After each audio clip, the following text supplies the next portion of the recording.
This is the one I think that benefits most from the remastering. The original recording had a strange hardness to it. It was a wonderful performance. My goodness, it's exciting, but it sounds better, distinctly better here, I think. Anyway, Romeo and Juliet was always fabulous. Oh, the fight scenes. Oh, the climaxes. It's great. 5 and 6 are absolutely terrific.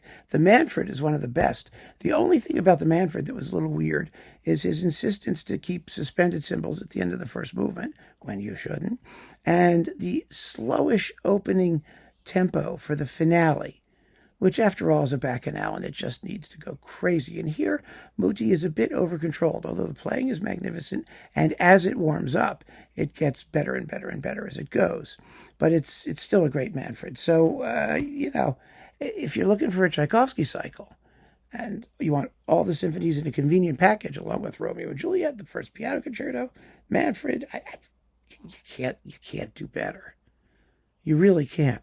I might also point out that among the many bizarreries of EMI, now Warner's, treatment of this set is that they licensed it at one point to Brilliant Classics, who issued it in a box, of course, very inexpensively.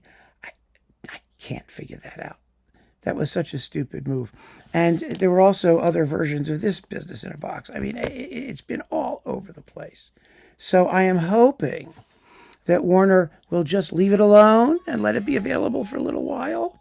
That would really, really be delightful. Oh, someone's at my front door, which makes it a good opportunity for me to sign off and ask you to keep on listening. Thanks for joining me. Take care.